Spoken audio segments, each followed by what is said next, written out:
3 मार्च चंद्र ग्रहण खत्म होते ही एक चीज गाय को खिला देना, 7 पुश्तों तक धन की कमी नहीं होगी। जय श्री श्याम, हारे के सहारे की जय हो। श्याम भक्तों, 3 मार्च की रात आसमान में जो दृश्य दिखने वाला है वो कोई साधारण खगोलीय घटना नहीं है।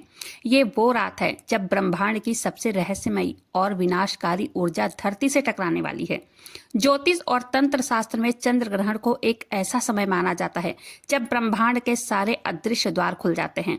इस दिन किया गया एक छोटा सा उपाय भी 1000 गुना ज्यादा फल देता है और अनजाने में की गई एक छोटी सी गलती विनाश का कारण बनती है। 3 मार्च साल 2026 खगोलीय और धार्मिक दृष्टि से बहुत महत्वपूर्ण होंगे। कुल 4 ग्रहण लगेंगे इस साल, जिसमें 2 सूर्य ग्रहण और 2 चंद्र ग्रहण शामिल हैं। लेकिन सबसे महत्वपूर्ण बात पता है क्या है? इन 4 ग्रहणों में से भारत में केवल एक ही ग्रहण दिखाई देगा और वो है 3 मार्च 2026 को लगने वाला चंद्र ग्रहण, जो कि आज के दिन लग रहा है। इसके बाद 2026 में कोई भी ग्रहण भारत में दिखाई नहीं देगा। होली और ग्रहण एक साथ बहुत ही दुर्लभ संयोग है।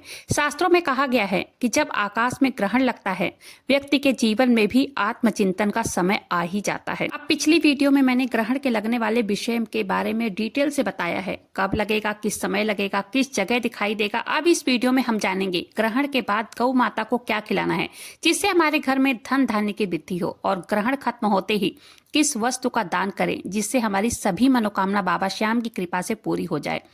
ग्रहण समाप्त होने के बाद क्या करना चाहिए, बहुत सारी जानकारी लेकर इस वीडियो में आई हूँ, तो वीडियो को लास्ट तक जरूर से देखिए। वीडियो पसंद आए वीडियो को एक लाइक कर दीजिएगा। अपने ही चैनल मैजिक उपाय को सब्सक्राइब जरूर से कीजिएगा। श्याम भक्तों, क्या आपने कभी सोचा है कि क्यों कुछ घर धन धान्य से परिपूर्ण रहते हैं और क्यों कुछ घर के सदस्य कितनी भी मेहनत करने के बावजूद भी पैसा नहीं कमा पाते हैं और ना ही धन जोड़ पाते हैं? ये सब कुछ हमारे प्रारब्ध से जुड़ा है। लेकिन आने वाले चंद्र ग्रहण में अगर आप इस उपाय को करते हैं, उसका 1000 गुना ज्यादा फल देखने को मिलेगा। एक चीज आपको गाय को खिलानी है और मात्र एक काम करना है।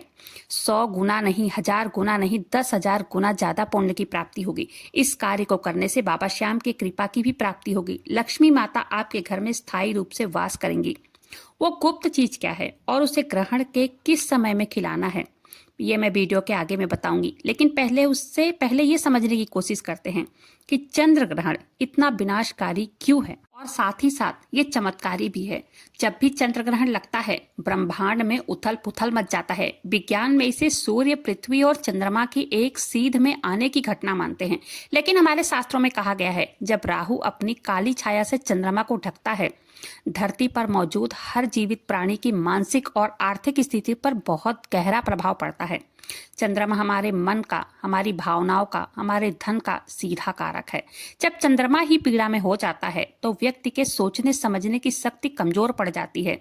लोग गलत फैसले लेने लगते हैं, घरों में बिना बात के लड़ाइयां होने लगती हैं। लेकिन सबसे बड़ा असर हमारे धन पर पड़ता है। शास्त्रों में कहा गया है, कुछ विशेष काम है जो ग्रहण के समय हमें बिल्कुल भी नहीं करने चाहिए। जो लोग इस समय बिना वजह बाहर घूमते हैं या कुछ खाते पीते हैं, तब उनके शरीर में दरिद्रता का प्रवेश बहुत आसानी से हो जाता है। दरिद्रता कोई बीमारी नहीं है, बल्कि एक नकारात्मक ऊर्जा है जो आपके घर के वातावरण को पूरी तरह से दूषित कर देती है। यह एक ऊर्जा घर में प्रवेश अगर करती है, सबसे पहले आपके घर में, परिवार में, आपके परिवार के सभी सदस्यों में करवाहट आने लगता है। पैसा जो है पानी की तरह बीमारियों और व्यर्थ के कामों में बहने लगता है। कई लोग पूरी जिंदगी ये समझ ही नहीं पाते आखिर ये उनके साथ हो क्यों रहा है। वो मेहनत तो करते हैं, लेकिन फिर भी उनके सिर से कर्ज का बोझ कम नहीं होने का नाम लेता है। ये सब नकारात्मक ऊर्जा का खेल है। क्या इस विनाशकारी ऊर्जा से बचने का कोई उपाय नहीं है? देखिए, हमारे शास्त्रों में सबसे बड़ा और अचूक उपाय बताया गया है जो हमारी गौ माता के पास है। सनातन धर्म में गाय को केवल एक पशु नहीं माना जाता, बल्कि उन्हें साक्षात ब्रह्मांड का स्वरूप माना जाता है। अथर्ववेद में स्पष्ट रूप से लिखा है, गौ माता के शरीर में 33 कोटि देवी देवताओं का वास होता है। उनके सिंघों में ब्रह्मा और विष्णु का वास माना जाता है। उनके मस्तक पर भगवान शिव का वास माना जाता है। वो विराजमान होते हैं। उनके नेत्रों में सूर्य और चंद्रमा बसते हैं। उनके खुरों में नाग देवता का वास होता है। गौ माता की पीठ में साक्षात ब्रह्म का वास होता है। जब आप गौ माता के दर्शन करते हैं, आपको एक साथ पूरे ब्रह्मांड के दर्शन हो जाते हैं। और गौ माता हमारे बाबा श्याम को भी बहुत प्रिय मानी जाती हैं। इस एक चीज को खिलाने के बाद बाबा श्याम अति शीघ्र प्रसन्न होते हैं। गौ माता इतनी शुद्ध, इतनी पवित्र होती हैं, उनके आसपास नकारात्मक ऊर्जा टिक भी नहीं पाती है। ग्रहण के समय जब राहु का प्रभाव चरम पर होता है, उस समय अगर गौ माता को एक विशेष चीज खिला दी जाए, तब ब्रह्मांड की सारी सकारात्मकता आपके पक्ष में काम करने लगती है। गौ माता के भीतर मौजूद 33 कोटि देवी देवता तृप्त हो जाते हैं और आपके ऊपर से हर प्रकार का ग्रह दोष, चाहे वो 7.5 हो, ढैया हो या राहु हो, केतु की महादशा हो, सब कुछ शांत हो जाता है। अब आप सोच रहे होंगे आखिर वो कौन सी चीज है जो गौ माता को खिलाना चाहिए। देखिए, ये कोई बहुत महंगी चीज नहीं है, लेकिन इस उपाय को करने से पहले एक बात का बहुत विशेष ध्यान रखना है। इस उपाय को बिल्कुल गुप्त तरीके से करना है, बिल्कुल चुपचाप करना है। चुपचाप मतलब बिना किसी को बोले, कोई आपको टोके ना, कोई आपसे पूछे ना कि कहाँ जा रहे हो, क्या कर रहे हो, नहीं तो इसका कोई महत्व नहीं होगा। अब क्या करना है, जब चंद्र ग्रहण की समाप्ति हो, चंद्र ग्रहण के जो भी दुष्प्रभाव आपके घर पर या आपके जीवन में पड़े हों, उसको दूर करने के ये उपाय हैं। आपको एक कटोरी में थोड़ा सा आटा लेना है, गेहूं का आटा। गेहूं सूर्य का प्रतीक माना जाता है। सूर्य ही इस ब्रह्मांड में ऊर्जा और जीवन का स्रोत है। इसके बाद आपको आटे में थोड़ा सा गुड़ मिलाना है। गुड़ मंगल और सूर्य दोनों का प्रतिनिधित्व करता है, जो आपके जीवन में सहन शक्ति और जमीन जायदाद से जुड़े लाभ दिलाता है। इसके बाद तीसरा और सबसे रहस्यमयी चीज क्या है, जो कि इससे आपको लाभ ही लाभ मिलेगा, वो है काले तिल। काले तिल सीधे तौर पर शनिदेव, राहु, केतु से जुड़ा हुआ है। ग्रहण के समय पड़ने वाले राहु के अशुभ प्रभाव को शांत करने के लिए काले तिल से बड़ा कोई अस्त्र है ही नहीं। काले तिल उन सभी दरिद्रता परेशानी को समाप्त कर सकता है जो अभी आपके जीवन में चल रही है। उस आटे और गुड़ के मिश्रण में एक मुट्ठी काले तिल डाल दें। अब इसमें आपको थोड़ा सा शुद्ध देसी घी मिलाना है।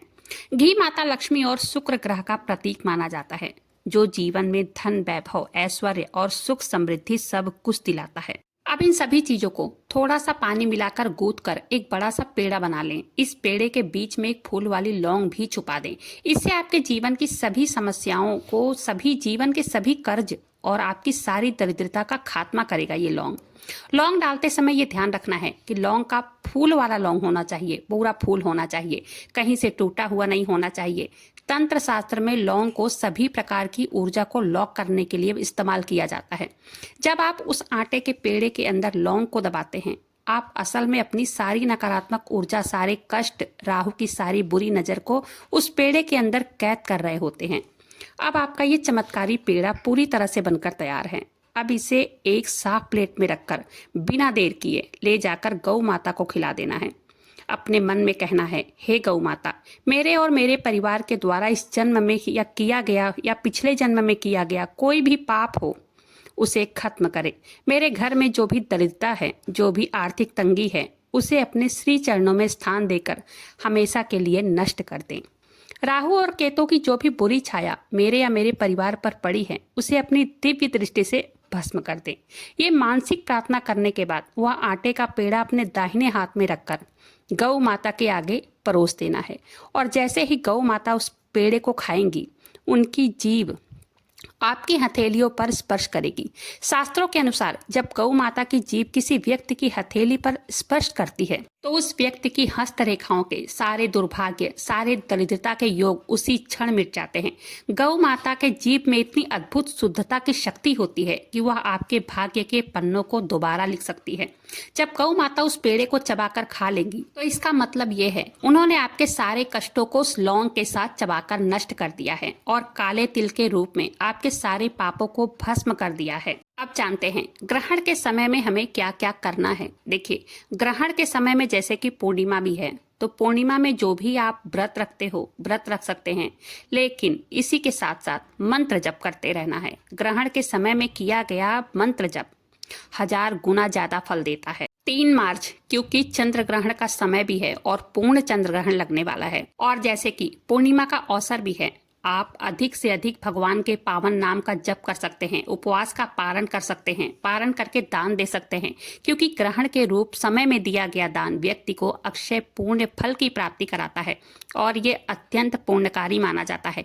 ग्रहण के समय में जितना हो सके अधिक से अधिक आध्यात्मिक कार्य करें साधना करें, उसका अनंत गुना फल प्राप्त होता है। और इस बार का चंद्र ग्रहण जो कि पूर्ण लगने वाला है और भारत में भी दिखाई देने वाला है, इसलिए विशेषकर गर्भवती महिलाओं को विशेष ध्यान रखने की आवश्यकता होगी। अगर बहुत ज्यादा जरूरी ना हो तो घर से बिल्कुल ना निकले।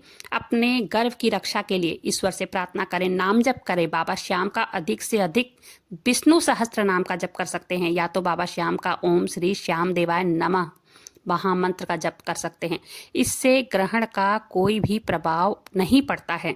ग्रहण का समय अत्यंत संवेदनशील होता है, इसलिए हमारे धर्म शास्त्रों में बताया गया है कि अधिक से अधिक आध्यात्मिक साधना और नाम जप करके बाबा श्याम की कृपा व्यक्ति प्राप्त कर सकता है। वैसे तो यह अशुभ समय माना जाता है, क्योंकि इस समय इस दौरान नकारात्मक शक्तियां जो होती हैं बहुत प्रबल होती हैं, और इसलिए इस समय के दौरान किए गए जो भी नाम जप हैं, जितने भी नाम जप आप कर सको उतना कीजिए। इससे आपके जीवन पर कोई भी नकारात्मक प्रभाव नहीं पड़ेगा। साथ ही साथ गाय को ये चीज ग्रहण खत्म होने के बाद जरूर से खिलाइएगा। इससे आपके जीवन में चल रही सभी समस्याओं का अंत होगा और ग्रहण का दुष्प्रभाव, नकारात्मक ऊर्जा सब समाप्त होगी। ग्रहण काल में किया गया नाम जप 1000 गुना ज्यादा पुण्य फल की प्राप्ति कराता है। ग्रहण को एक विशेष सकारात्मक अवसर माने और प्रभु को स्मरण करते हुए उनसे प्रार्थना करें। उम्मीद है वीडियो पसंद आई होगी। वीडियो पसंद आई हो वीडियो को लाइक कीजिएगा। अपने ही चैनल मैजिक उपाय को सब्सक्राइब जरूर से कीजिएगा। बाबा श्याम नाम का जयकारा दिल से लगाइएगा। मिलते हैं फिर ऐसे किसी वीडियो के साथ, तब तक के लिए जय श्री श्याम, हरे के सहारे की जय हो।